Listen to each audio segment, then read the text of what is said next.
नमस्कार दर्शक बंधु आपणकर जदि तुला राशि होइथाए तेबे एही भिडियोटी आपणक पई बहुत अधिक गुरुत्वपूर्ण रही।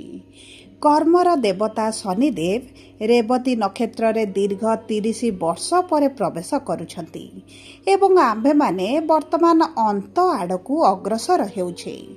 वर्तमान एमिति स्थान रे पहुँचवा जेउठी गोटिए जुगर अंत हेब एवं नूतन जुग आरंभ हेब। जहाँ आरंभ होइछि ताहा निश्चित शेष हेब एवं आम जीवन रे बड़ परिवर्तन आनिब। देखंतु एहा सुनिबा पई भल लागिले मध्य एही परिवर्तन बहुत अधिक कष्टदायक होइथाए। आपण गत किछि मास एवं किछि वर्ष मध्य देखिथिबे किछि संपर्क आपणकर भांगी जाइछि, किछि स्वप्न किछि इच्छा अभिलाष आपणकर अधारे रही जाइछि। आपण किछि स्थान परित्याग करिसंती, किछि कर्म परिवर्तन करिसंती, बहुत गुड़िए लोक आपणक जीवन को आसिसंती एवं बहुत गुड़िए लोक आपणक जीवन रु चली जाइसंती। देखंतु आपण माने वर्तमान एमिति स्थिति रे अछंती जेउठी भाग्य सह लड़ी लड़ी हारी जिबा भली अनुभव करुछंती। आपण थकी जाइछंती बोली अनुभव करुछंती। किछि जिनिस किछि संपर्क आपणको जेतिकी खुशी देउथिला सेते खुशी आपणको वर्तमान मिलुनी। से दिग प्रति मध्य आग्रह नाही, आपणको रुचि नाही एवं आपण जीवन रे बोर हैला भली अनुभव करुछंती। आपण एकुटिया रहिबाकू बहुत अधिक पसंद करुछंती। एहार अर्थ हेउछि आपणक जीवन रे नूतन परिवर्तन आसुछि, नूतन इच्छा अभिलाष स्वप्न धरी आसुछि। कारण कालचक्रर बा राशि चक्रर 12 गोटी राशि मध्य शेष राशि हेउछि मीन राशि एवं 27 गोटी नक्षत्र मध्य शेष नक्षत्र हेउछि रेवती नक्षत्र। जेहेतु कालर स्वामी शनिदेव कालचक्रर शेष राशि शेष नक्षत्र रे प्रवेश करुछंती आपणक जीवन रे निश्चित भाव रे बड़ परिवर्तन आनिबे। तेबे एबे आसंतु जानिबा शनिदेव काहाकू बड़ डील देउछंती, काहा भाग्य रे शुभ परिवर्तन करुछंती एवं काहाठारू सबु छड़ेई नेबा पई आसुछंती। केउ नक्षत्र रे व्यक्ति मानकर पुनर्जन्म हेबा पई जाउछि एवं केउ नक्षत्र रे व्यक्ति मानकर समस्त रास्ता बंद हेबा पई जाउछि, नूतन दिग दिशा खोलिबा पई जाउछि। किंतु भिडियोटी आरंभ करिबा पूर्वरु जदि आपणकर भी तुला राशि होइथाए एवं आपण भी ईश्वर को आंतरिक भक्ति एवं विश्वास करंती तेबे भिडियोटी को लाइक करंतु। कमेंट बॉक्स रे जय जगन्नाथ जय माँ लक्ष्मी अवश्य लिखि दियंतु। ता सहित आम सह जोगाजोग करिबा पई भिडियोर मध्य भागरे एक व्हाट्सएप नंबर टिए दिया जाइछि। जो नंबर साहाय्य आपण आम सह जोगाजोग करी निजर नूतन कुंडली प्रस्तुत करि परिबे, कुंडली विश्लेषण कराई परिबे, जातक गणना कराई परिबे किंबा आपणकर चाकरी विवाह व्यवसाय प्रेम संपर्क शिक्षा स्वास्थ्य संतान को नहीं किछि समस्या रहिछि ताहार सहजरे एवं स्वल्प मूल्य रे समाधान करि परिबे। सेतिपई आपण आम सह भिडियोर शेष पर्यंत जोड़ी होई रुहंतु एवं व्हाट्सएप नंबर माध्यम रे आम सह जोगाजोग करी खूब कम मूल्य रे आपणक समस्यार समाधान करंतु। एबे आसंतु जानिबा आपणक तुला राशि रे शनिकर गोचरटी एही जे कालचक्रर अंत आड़कू जाउछंती आपणको शुभ फल देबे ना अशुभ फल प्रदान करिवे। देखंतु तुला राशि र 3टी नक्षत्र रहिछि, चित्रा तुला, स्वाति तुला एवं विशाखा तुला राशि।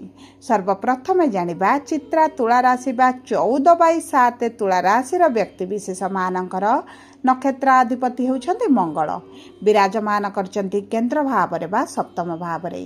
शनि आपणक कालचक्रर षष्ठ भाव रे विराजमान करिसंती। देखिबे बहुत गुड़िए तुला राशि र व्यक्ति विशेष माने जून ठारू अक्टोबर पर्यंत बहुत अधिक प्रेशर फील करिवे, टेंशन अनुभव करिवे। बेले बेले काम करी थकी गला भली मध्य से कार्य रे आपण अनुभव करिवे।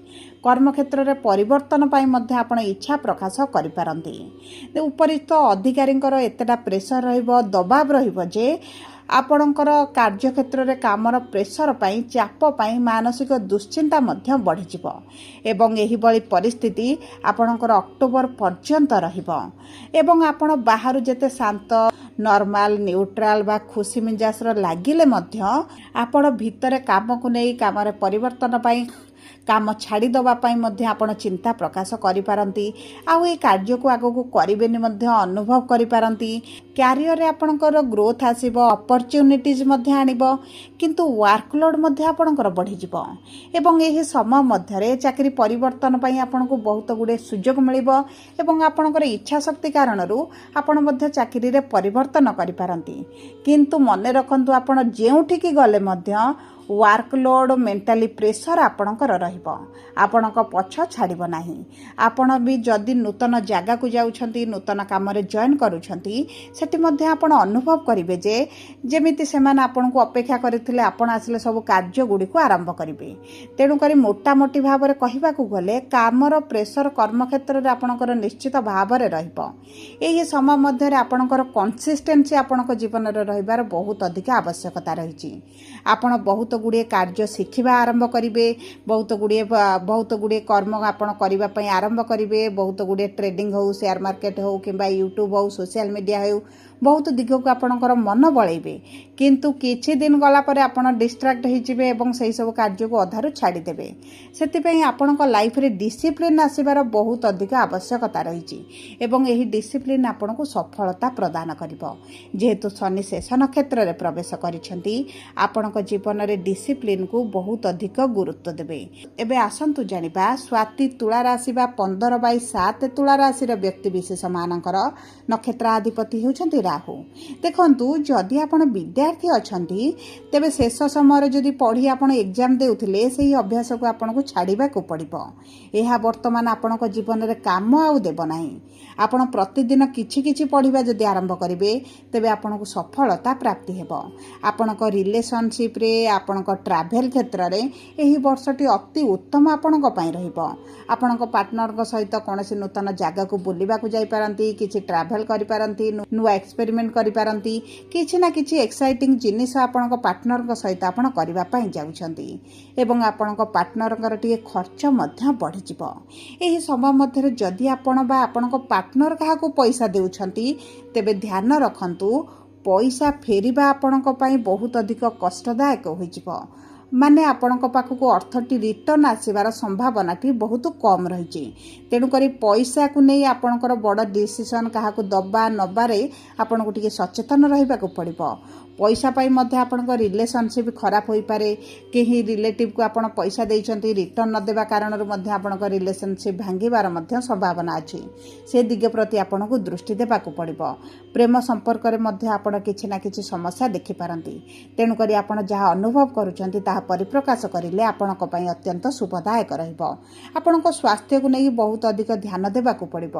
ଆପଣଙ୍କ ଖାଦ୍ୟ ଡାଇଜେସନରେ ସମସ୍ୟା, ବ୍ୟାକ୍ ପେନ୍ ହେବା, ଆପଣଙ୍କ ଅସ୍ଥିଗତ ସମସ୍ୟା ମଧ୍ୟ କିଛିଟା ଦେଖାଦେଇପାରେ। ସେ ଦିଗ ପ୍ରତି ଆପଣଙ୍କୁ ଦୃଷ୍ଟି ଦେବାକୁ ପଡ଼ିବ। ମାଙ୍କ ସ୍ୱାସ୍ଥ୍ୟରେ ମଧ୍ୟ କିଛି ନା କିଛି ସମସ୍ୟା ଆସିପାରେ। ମେଡ଼ିକାଲରେ ଆପଣଙ୍କର ଖର୍ଚ୍ଚଟି ବଢ଼ିବ। ଏହି ଜୁନରୁ ଅକ୍ଟୋବର ମଧ୍ୟରେ ଆପଣଙ୍କର ମେଡ଼ିକାଲ ଖର୍ଚ୍ଚ ବୃଦ୍ଧି ହେବା ସହିତ ଆପଣଙ୍କ ଗାଡ଼ିରେ କିଛି ନା କିଛି ସମସ୍ୟା ଦେଖାଦେବ, ଯେଉଁ କାରଣରୁ ଆପଣଙ୍କ ଗାଡ଼ି ପିଛାରେ ମଧ୍ୟ ଆପଣ କିଛି ନା କିଛି ଅର୍ଥ ଖର୍ଚ୍ଚ କରିପାରନ୍ତି। ବିଶେଷ ଭାବରେ ଅକ୍ଟୋବର ଭିତରେ ଆପଣଙ୍କର ଥରେ କିମ୍ବା 2 ଥର ଗାଡ଼ି ଖରାପ ହୋଇପାରେ ଏବଂ ଘର ଖର୍ଚ୍ଚ ମଧ୍ୟ ଆପଣଙ୍କର ବଢ଼ିପାରେ। କିଛି ନା କିଛି ବଡ଼ ଜିନିଷ ଖରାପ ହୋଇପାରେ, କିଛି ନୂତନ ଜିନିଷ କ୍ରୟ କରିପାରନ୍ତି, ଯେଉଁ କାରଣରୁ ଆପଣଙ୍କର ଖର୍ଚ୍ଚଟି ବୃଦ୍ଧି ହେବ। ଏବେ ଆସନ୍ତୁ ଜାଣିବା ବିଶାଖା ତୁଳା ରାଶି ବା 16/7 ତୁଳା ରାଶିର ବ୍ୟକ୍ତିବିଶେଷମାନଙ୍କର ନକ୍ଷତ୍ରାଧିପତି ହେଉଛନ୍ତି ଗୁରୁ।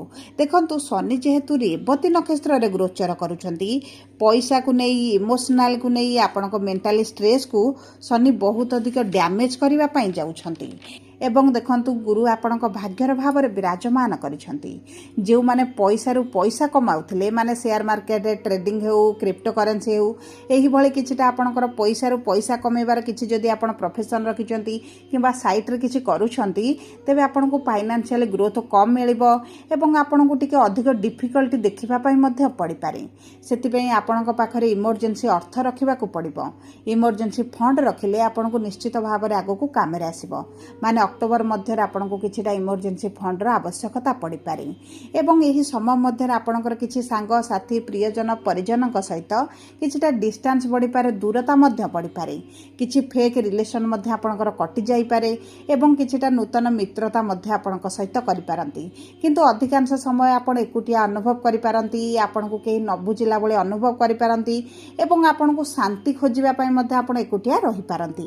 ଆପଣଙ୍କ ଦାନ୍ତରେ କିଛିଟା ସମସ୍ୟା ଆସିପାରେ, ସେଥିପ୍ରତି ଆପଣଙ୍କୁ ଦୃଷ୍ଟି ଦେବାକୁ ପଡ଼ିବ। ଆପଣଙ୍କ ଗଳାରେ ତଣ୍ଟିରେ ମଧ୍ୟ କିଛିଟା ସମସ୍ୟା ଆପଣ ଅନୁଭବ କରିପାରନ୍ତି।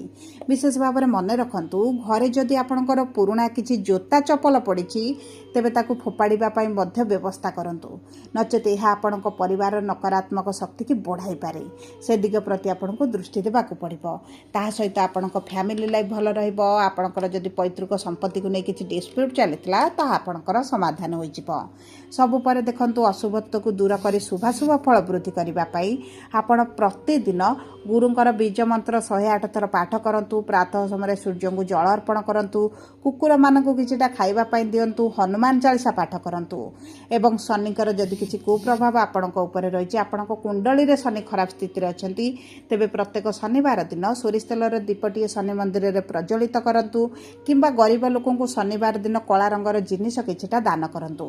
ଆପଣଙ୍କ ପାଇଁ ଅତ୍ୟନ୍ତ ଶୁଭଦାୟକ ରହିବ।